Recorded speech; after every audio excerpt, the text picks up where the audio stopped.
एनपीएलको साप्ताहिक रिक्यापमा यहाँहरूलाई हार्दिक स्वागत छ। हामी हरेक बिहीबारसम्मका खेलहरूको रिक्याप लिएर आउनेछौँ हरेक शुक्रबार। कृपया हाम्रो च्यानललाई सब्स्क्राइब गर्न नबिर्सिनुहोला। अब आउनुहोस् यो साताको एनपीएलमा के भयो एकछिन चर्चा गरौँ। पहिलो सिजन भव्य रूपमा सम्पन्न भएको नेपाल प्रिमियर लिगको दोस्रो सिजन बिहीबारबाट सुरु भयो।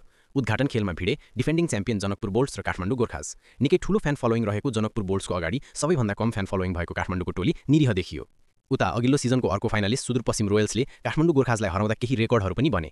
रोयल्सका अमेरिकी सम्पूर्ण खेलाडी हरमित सिंहले एनपीएलको दोस्रो सबैभन्दा छिटो हाफ सेन्चुरी 19 बलमा पूरा गरे। 2 विकेट समेत लिएका Harmeet man of the match पनि बने। खासगरी यो खेलमा दिपेन्द्र सिंह आइरीको कप्तानी र सुदूरपश्चिम रोयल्सको टिम एफर्ट मुख्य हाइलाइट रह्यो। त्यस्तै एनपीएलको अर्को दावेदार र तेस्रो सबैभन्दा धेरै फ्यान फलोइङ भएको कर्णाली याक्स पनि अझै पनि अलमल्लमा देखियो। आफूसँग रहेका स्टार खेलाडी पवन सर्राफ, गुलसन झा, नजिबुल्ला जदरान जस्ता खेलाडीहरूको क्षमताको सदुपयोग गर्न नसक्दा राम्रो सुरुवात गरेको भए पनि नतिजा चितवन राइनोजलाई सुम्पिन पुग्यो।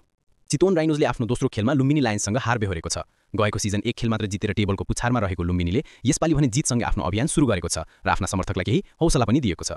उता एनपीएलको इतिहासमा सबैभन्दा ठूलो टिम स्कोर बनाउँदै विराटनगर किङ्सले आफू पनि उपाधिको दावेदार रहेको घोषणा गरेको छ। विराटनगरले पोखरा अभेन्जर्स विरुद्ध निर्धारित 20 ओभरमा 220 रन बनायो। उक्त खेल विराटनगरले 53 रनको फरकले जित्यो। बिहीबारसम्मका खेल सकिँदा काठमाडौँ गोर्खाज र चितवन राइनोजले 2 खेल खेलेका छन्। बाँकी सबै टिमले एक खेल खेलेका छन्।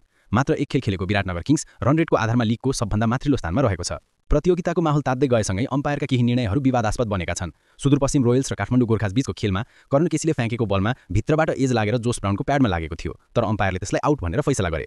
त्यस्तै लुम्बिनी लायन्स र चितवन राइनोजको खेलमा कुशल मल्लको बलमा रोहित पौडेललाई स्टम्पिङ गर्दा पनि टिभी अम्पायरले नट आउट दिए। त्यसपछि धेरै विरोध भएको देखियो।